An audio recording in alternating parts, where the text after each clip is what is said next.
all because of greed, really.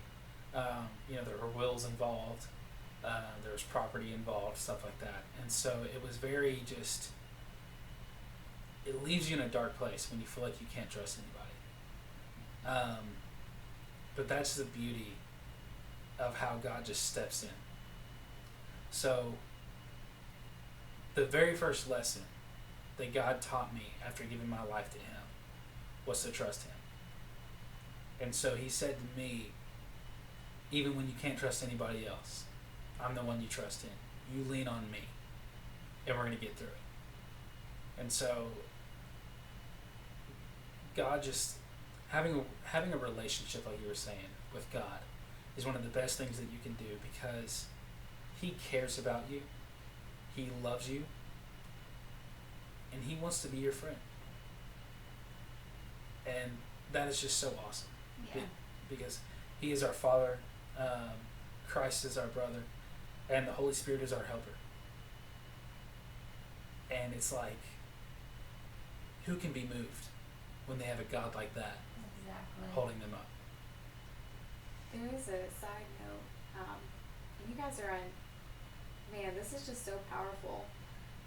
And I do want to share this, though, because I think that this prevents people from trusting God, and I just want to point this out in case any of our listeners might be in this place.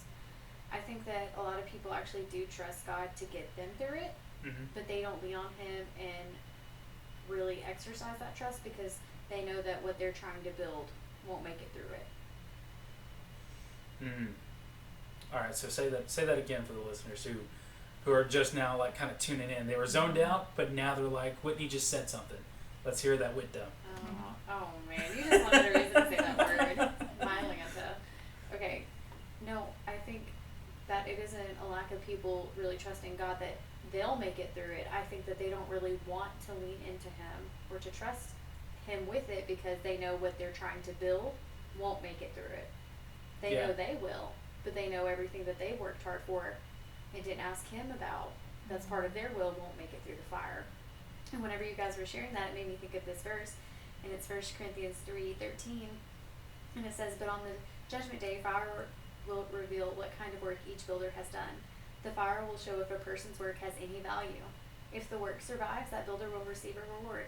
But if the work is burned up, the builder will suffer great loss. The builder will be saved, but like someone barely escaping through a wall of flames."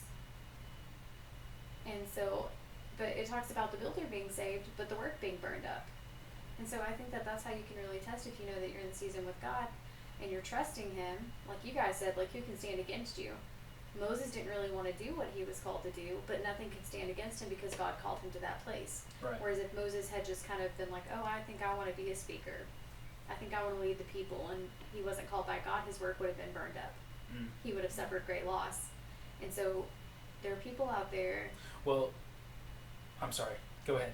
There are people out there that are trying to build and establish the relationship they're not supposed to be in, that are trying to build and establish a career that they weren't called to, that are trying to build and establish themselves in their identity and not have to depend on anybody, and to do things in their own strength, and that's not what you're called to.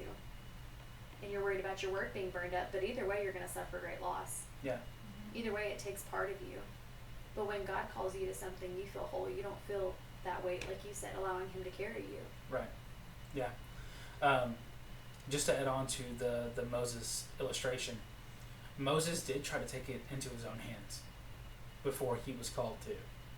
He let his anger get a hold of him, and he killed an Egyptian. Now, it was out of righteous anger, but he sinned in that anger. He killed an Egyptian, murdered an Egyptian, and that prolonged what God had for him for 40 years. 40 years. So it's like, you might be on the right track, but you're ahead of God's timing. You gotta wait for Him. Oh, man. Daggone, why are we preaching to ourselves? you gotta wait for Him, because if you don't, you're just setting yourself back. Listen, guys, this is more for us than for you. I know. My Atlanta.